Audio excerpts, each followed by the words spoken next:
Today, we are diving into how the recent tariff announcements and heated political race in Canada are shaking things up in the real estate market. Whether you're in Canada, the US, or Southwestern Ontario, you're going to want to pay attention because a lot of the trends you're going to hear me talk about are likely happening in your primary, secondary, and tertiary markets. So before we get started, jump into the comments and drop a flag or indicate where you are from. I would love to know where this audience is based out of so I can give you relevant information. From rising construction costs to shifting investor sentiment, you want to hear how these macro moves are impacting your market.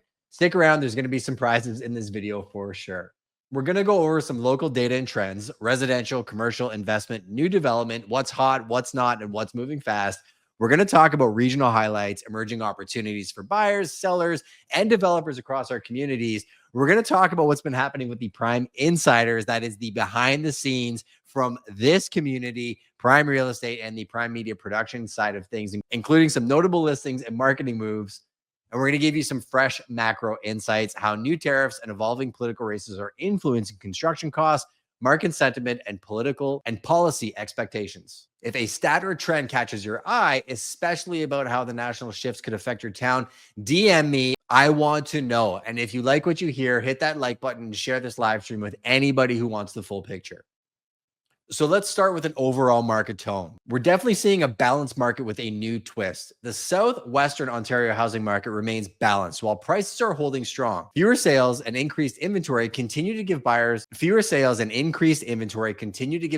some breathing room. However, the recent tariffs on imported construction material, mainly affecting lumber and steel, are starting to show an impact on new development costs. This adds a layer of caution, especially for builders, which could ripple through pricing and inventory dynamics in the coming months. We actually have a number of inquiries and deals going on in Heathwoods with one of our builders, Halcyon, and we just penciled a deal on lot 39. We have a deal that we're working on lot 38. The model's going on at 58, and I think that only leaves 2 or 3 lots left in that custom subdivision. The model that we're putting up is likely going to be worth around 1.8 to 1.9 million. And luxury new home buyers realize they can get into that subdivision in like the 1.3 to 1.5 to 1.6 range. They're buying at future prices today, and they recognize that. But how long that window is going to stay open, I'm very curious about, because the builders are constantly looking at projecting where are costs going to be on deals they are signing today. So just like consumers are being cautious, as are builders, but they are open for business. And I'm telling you, we're seeing definitely more conversations today than we did a year ago. Now, for sales and listings, as a quick snapshot, the London St. Thomas region, which is one of the biggest in Southwestern Ontario, had about 476 property sales, down 23.1% year over year, even though active listings jumped by 24%. Now, what does that mean? Doesn't necessarily mean anything, because the weather this year was very different than the weather last year. We noticed a big surge of activity in January, a huge drop off during the 5 weeks of snowstorms, then entered the political and the economic instability. But now, as the weather starts to crack, the phone's ringing a little bit more. I'll be very curious to see, when do we have our spring market? Because historically our spring market would start in like January, February, run until May 2-4, and then drop off a cliff. But we have the election. And I think things are going to be on pause until May. So does that mean that as a real estate agent advising clients, I'm telling them strategically, we want to maybe start getting ready for just after April 28th, and that May, June, July might be busy. So don't plan any vacations if you're a real estate agent.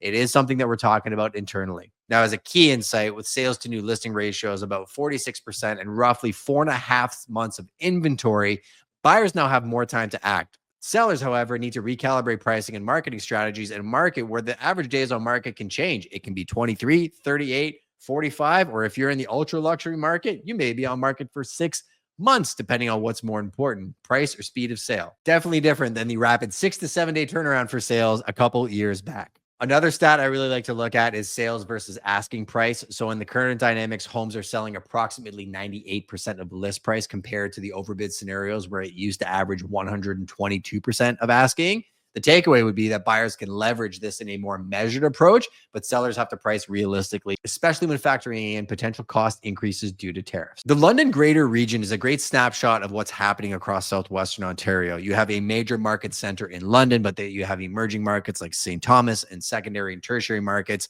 like Watford, Alvingston. You have Exeter, you have Grand Bend, Port Stanley. All of these regional markets, if you actually take the data and you look at what the average price points are, your detached houses are around $100,000. That's a 3 to 4% increase year over year, which remains the gold standard for families. Now, townhomes are averaging around $516,000 with slight gains 1 to 2% year over year, which is typical for townhomes. And condo apartments are averaging around $353,000. What's up, killer? Good. I'm in the middle of shooting a market update. Can I call you right back? Okay. See you, buddy. Bye. One of my favorite clients. I'm going to call him back in a second. Condo apartments, these average around $353,000. That's a 7.6% decline from last year. This softened segment now represents a prime buying opportunity for first home buyers or investors. Now, luxury and vacation properties, particularly in beachside markets like Grand Bend, Port Stanley, luxury listings have been cooling off over the last year. But I can tell you, boots on the ground, they are picking up again. We set a record sale in Beach of Pines. We've been very active on both coastlines, showing people opportunities up and down the coast, partly because of the increase in the tariff costs. If you go back a couple years ago, there was a rush for people to get cottages. I think we all know why. Jump in the comments and tell me why you think people were buying cottages. But then when the world opened up, everybody wanted to go away. And all of a sudden, it started getting more difficult to offload vacation properties. Well, guess what? Canada and buying Canadian is back on the forefront. So do not sleep on Canada's recreational markets. We have some of the most incredible coastlines. There is a lot to do in those regional markets. And if you've never been exposed to them, definitely connect with us or watch some of our neighborhood tour videos to get acquainted with those markets. Now, for the commercial and investment property snapshot, industrial and multi-residential demands remain strong, especially in the industrial spaces and multi-unit residential buildings.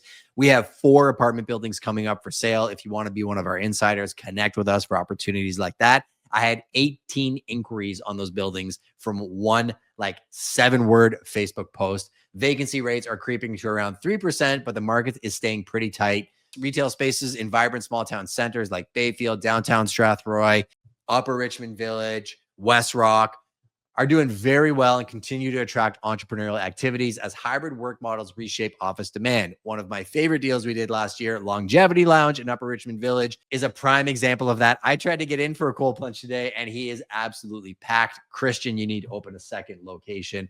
Maybe I got a couple ideas for you, but entrepreneurial people investing capital into the retail and office space market is a great sign of things to come. Now, for mortgage rates and affordability, mortgage rates remain stable, about 3.8% for a 3-year fixed and mid-4s to 5 and mid-4% for a 5-year fixed. I would anticipate they're going to drop again on April 26th, but I don't have a crystal ball. What I can tell you is with affordability taking center stage, people are rate sensitive and price sensitive, but there are good opportunities out there for people who are carefully balancing long-term payments against rising costs and where the overall market is going. Now, for some behind the scenes, I want to thank everybody that made it to the first Prime Real Estate Experience. We actually hosted this one at a converted church that was done by Church Street Properties, featured on Magnolia TV and the Apple TV network. It was incredible. We had over 100 people there. We had the CAO from North Middlesex, the mayor. We had a representative from the Economic Development Corporation. We had Brooke Hicks from the Canadian Real Estate Homefront podcast there in person.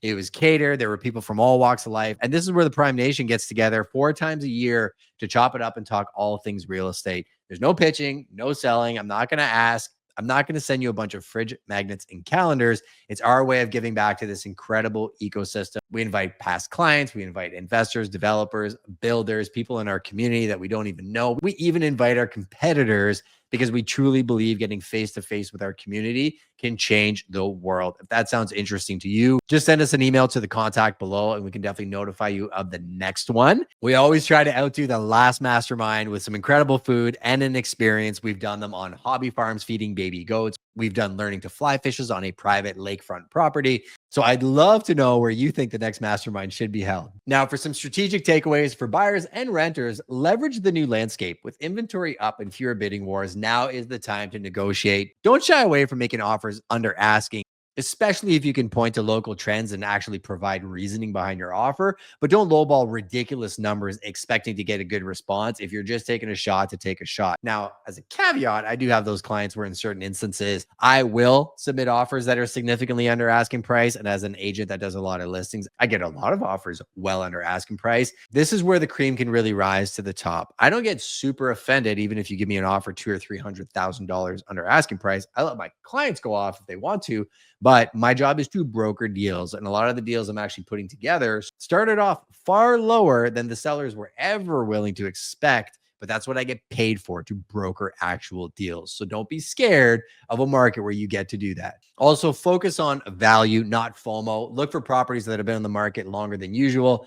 They could be ripe for a bargain as sellers adjust to the higher costs of construction. And focus on value, not FOMO. Look for properties that have been on the market for longer than usual. These could be ripe for a deal-making situation. And also from a mortgage strategy perspective, even with stable rates, consider locking into a rate hold now to protect yourself from future hikes, as we don't really know what's going to be ahead. Now for sellers, price it right from the start. Overpricing is very risky in today's balanced market, realizing that 98% sale to list price ratio reflects a more cautious buyer who is aware of rising costs in the market, but know your product type. Also, stage a market like a pro with heightened competition and public awareness of macro shifts. Ensuring your home presents as like the top of the top 3 options is absolutely critical. And be ready to negotiate, get creative, find ways to smooth out speed bumps that may prevent a buyer from making an offer on your property. For investors and developers, watch the macro trends. The tariffs on construction materials mean higher costs, but also a window for longer term investment if you can secure land or properties before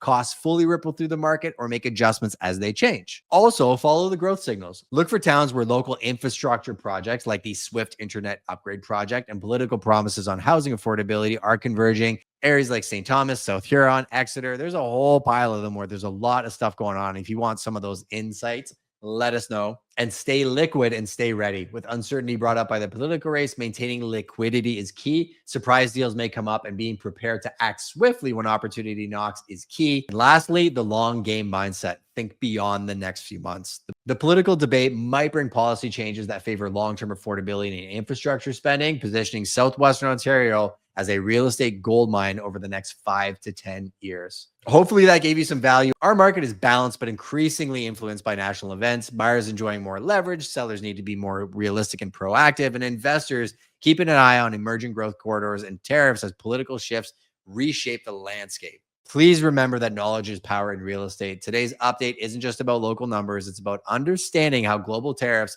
and political debates can reshape our market. Stay informed, adapt, and make sure you're making prime moves. If you found this update valuable, hit the like button and share it with at least one person you think could use the insight, and drop any questions you might have in the chat. I actually answered those myself. I love hearing your thoughts on how these national developments might affect your home and investment. And please remember, I'm only a DM away. Come find me on IG, send me a DM if you want any personalized information, or reach out at the contact information below, and I'll see you on the next one.